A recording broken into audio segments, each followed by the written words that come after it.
Selamat petang, salam sejahtera. Terima kasih karena bersama dengan saya di Nazilin Unity Channel.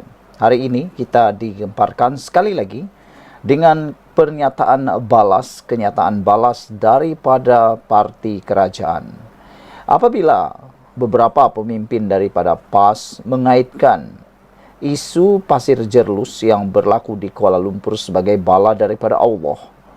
Ini jawapan balas daripada parti kerajaan. Bolehkah anggap banjir besar di Kelantan juga sebagai bala Allah? Itu persoalan yang dibalas semula kepada kepimpinan PAS di Kelantan.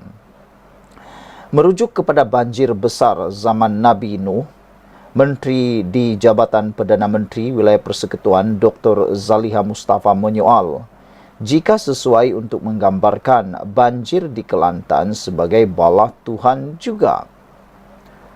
Surah Al-Ankabut yang dipetik pemuda PAS tersebut itu pun penuh dengan kisah yang pelbagai. Di antaranya kisah banjir besar di zaman Nabi Nuh. Justru, adakah wajar untuk kita katakan banjir besar yang pernah melanda Kelantan suatu ketika dahulu adalah bala yang Allah turunkan atas kesalahan mungkin beberapa pimpinan PAS Kelantan? Jika musibah berlaku terhadap diri sendiri atau negeri yang diperintah PAS, maka ia dikatakan ujian. Tetapi jika musibah di negeri selain daripada yang diperintah PAS, itu pula dikatakan bala. Tak adil nak lakukan seperti itu. Perwakilan pemuda PAS kawasan Machang, Muhammad Sharif Muhammad Az-Zahari, sebelum ini mendakwa kejadian lubang benam di Kuala Lumpur sebagai bala Allah. Zaliha menggesa PAS belajar menjadi pembangkang yang lebih konstruktif daripada menggunakan agama sebagai alat. Saya juga mahu mengingatkan agar berhujahlah dengan sesuatu yang benar. Kena rajin-rajinlah membaca dan cari fakta, kata beliau. Hujah yang dangkal hanya menunjukkan betapa dangkalnya juga cara kita berfikir, tambahnya lagi.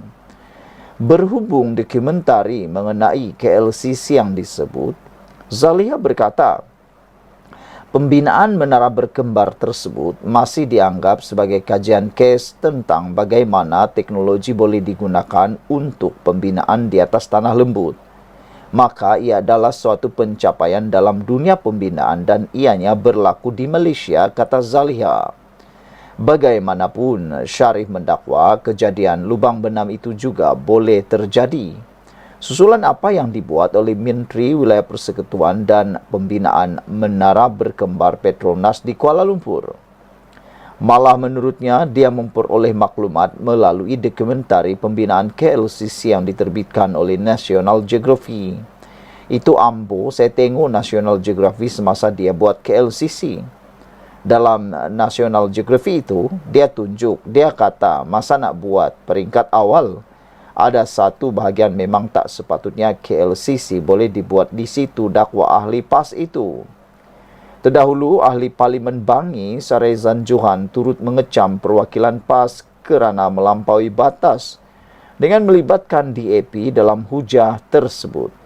Tidak patut mana-mana pihak ambil kesempatan kata strategi lubang benam atau mana-mana tragedi atau musibah untuk menyerang seteru politik mereka.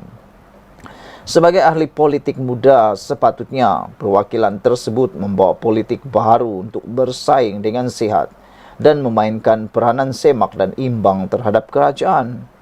Malangnya PAS sekali lagi membuktikan bahawa mereka masih terperangkap dengan polemik dan retorik politik lapuk yang melampau, katanya dalam hantaran di X.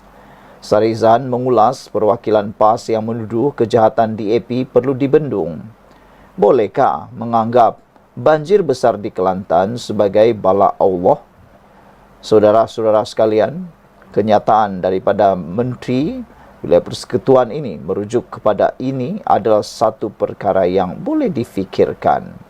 Kata beliau, adakah wajar kita katakan bahawa banjir besar yang pernah melanda Kelantan suatu ketika dahulu adalah bala yang Allah diturunkan atas kesalahan mungkin beberapa pemimpin PAS Kelantan. Menurut beliau, jika musibah berlaku terhadap diri sendiri atau negeri yang diperintah PAS, maka ia dikatakan ujian. Tetapi jika musibah di negeri lain, selainnya dikatakan pula bala. Tak adil seperti itu. Sekian dulu untuk kali ini. Jangan lupa tinggalkan komen Anda. Salam sejahtera, terima kasih karena bersama dengan saya di Nazilin Unity Channel. Tindakan sayap pemuda PAS Selangor mencadangkan, menggesa supaya PAS mengawini orang bukan Islam, orang bukan Melayu, bagi mendapatkan undi, kini menjadi tular. Komen terkini daripada Setiausaha Agung UMNO ialah, perkahwinan adalah ikatan suci, bukan alat politik. Beberapa pemimpin parti kerajaan mengecam saranan yang diutarakan ketika Muktamar Pemuda PAS hari ini agar perkahwinan rentas budaya dijadikan kaedah untuk parti itu meraih sokongan orang bukan Melayu. Antaranya, Setiausaha Agung UMNO Ashraf Wajdi Dusuki yang membangkitkan kesucian perkahwinan. Saudara-saudara sekalian, sebelum kita teruskan ulasan ini, ada pengulas politik dan pemerhati politik kata, tindakan cadangan dan saranan daripada sayap pemuda PAS itu bukannya menyebabkan lebih ramai orang bukan Melayu, bukan Islam, mendekati PAS, tetapi ini akan menyebabkan mereka lebih takut mendekati PAS. Kerana mereka kata mereka akan lebih takut untuk dikawini oleh pemuda PAS. Saudara-saudara sekalian, tindakan itu menyebabkan lebih ramai bukan Melayu dan bukan Islam menjauhi PAS, kata beliau lagi. Adakah tindakan cadangan saranan itu sebenarnya adalah tanpa disedari menjadi jerangkap yang makan Tuhan? Saudara-saudara sekalian, Setiausaha Agung UMNO Ashraf Wajdi Dusuki yang juga Setiausaha Agung UMNO membangkitkan kesucian perkahwinan. Kata beliau, dalam Islam, perkahwinan adalah penyatuan suci di hadapan Allah dan tidak patut digunakan sebagai alat untuk keuntungan politik dan nafsu untuk kuasa. Ciapnya di X. Ramai netizen, penganalisis politik, pengulas politik yang setuju dengan kenyataan Datuk Seri Ashraf Wajdi Dusuki ini. Mereka menyokong penuh kenyataan tersebut. Mereka menyokong kenyataan itu dengan mengatakan perkahwinan bukan untuk niat kuasa, nafsu politik, keuntungan politik, tapi ia sepatutnya berlandaskan kepada kesucian perkahwinan. Jangan sampai gara-gara keuntungan politik dan nafsu kuasa boleh menyebabkan salah faham dalam pembentukan institusi keluarga, kata mereka. Ketua Pemuda DAP pula, Kelvin Yee, menyifatkan cadangan itu sebagai satu cadangan yang menjijikkan.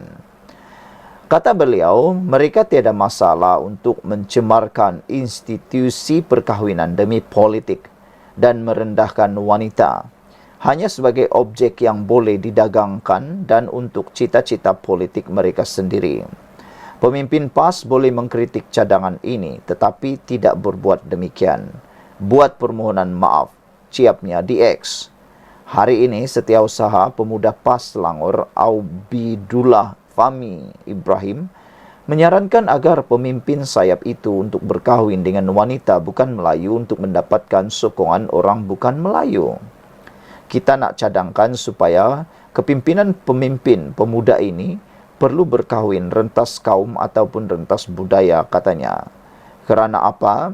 Kerana apabila kita berkahwin merentas kaum ataupun budaya ini, kita bukan sekadar boleh menangkap satu undi, tapi insya Allah kita akan menangkap 10 bahkan ratusan undi daripada bukan Melayu dan bukan Islam.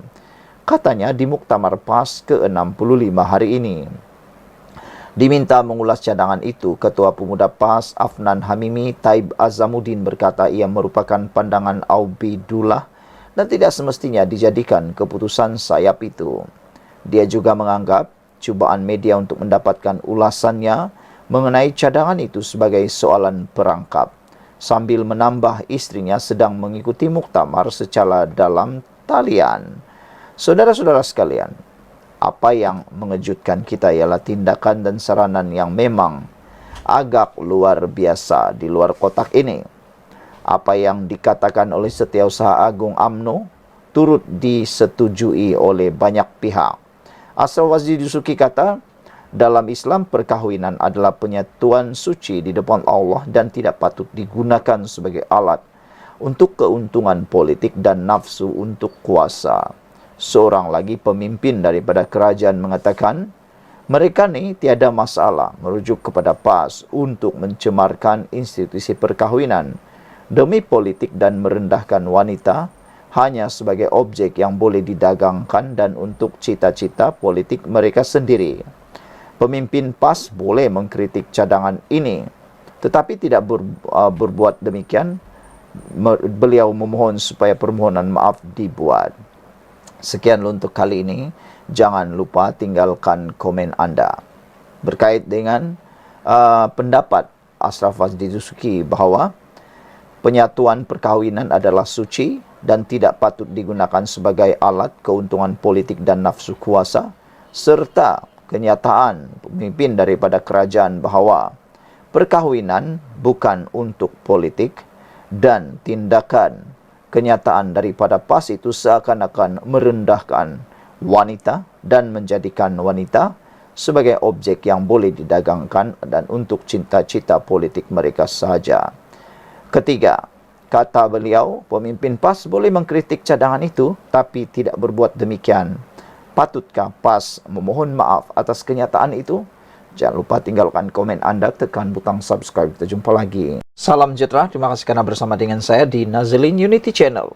Isu paling hangat di media sosial hari ini apabila kenyataan pemuda PAS mengatakan kahwin dengan bukan Melayu untuk dapatkan undi. Pelbagai reaksi daripada netizen timbul apabila pemuda PAS memberikan kenyataan ini. Saudara-saudara sekalian, jangan hanya dekati bukan Melayu tapi kawini mereka, kata pemuda PAS ini. Sebelum kita teruskan isu ini, jangan lupa tinggalkan komen anda, tekan butang subscribe. Kata pemuda PAS, pemimpin saya pemuda PAS, beliau kata kawin dengan bukan Melayu untuk dapatkan undi. Jangan hanya dekati bukan Melayu tapi kawini mereka. Pemimpin saya pemuda PAS disarankan berkahwin dengan wanita bukan Melayu sebagai langkah untuk mendapatkan sokongan bukan Melayu. Aubidullah Fahim Ibrahim yang juga Setiausaha Pemuda PAS Selangor berkata, taktik sedemikian boleh memenangi parti itu, bukan saja berpuluh malah ratusan undi. Ada netizen mengulas isu ini, mereka kata PAS ini dah kehabisan cara atau modal politika sehingga menggunakan modal politik seperti ini, kata mereka. Kata pemuda PAS, kami pemuda PAS di Selangor ada cadangan, tapi ketua pemuda PAS Afnan Hamimi Taib Azamuddin tak ada pula, kata beliau. Kita nak cadangkan supaya kepimpinan pemuda ini perlu berkahwin rentas kaum ataupun rentas budaya. Kerana apa? Kerana apabila kita berkahwin merentas kaum ataupun budaya ini, kita bukan sekadar boleh menangkap satu undi, tapi kita akan menangkap 10 bahkan ratusan undi daripada bukan Melayu dan bukan Islam. Katanya di Muktamar PAS ke-65 hari ini. Ucapan Aubidullah itu disambut dengan gelak tawa dan riuh rendah daripada hadirin. Tambahnya lagi, perwakilan pemuda PAS Selangor mencabar Afnan dan ahli jawatan kuasa pusatnya untuk menyahut cabaran itu. Aubidullah juga berkata secara berseluruh bahawa Ketua Pemuda PAS Selangor, Mohamed Syukri Omar, akan mendahului langkah itu. Terdahulu dalam ucapannya, Aubidullah turut menggesa ahli pemuda PAS supaya mula berusaha ke arah meraih undi daripada pengundi muda dengan menggunakan pelbagai platform yang popular di kalangan peringkat umur. Ini termasuk aktiviti e-sukan yang katanya mempunyai pengikut yang ramai, dan pemuda PAS boleh melibatkan ahli yang biasa dengan aktiviti itu untuk mendekati peminatnya. Kawin dengan bukan Melayu untuk dapatkan undi, itu kata pemuda PAS. Bahkan beliau kata dalam itu, ketua pemuda PAS juga kata, jangan hanya dekati tetapi kawini mereka. Jangan lupa tinggalkan komen anda untuk isu panas ini. Kita jumpa lagi. Bye-bye.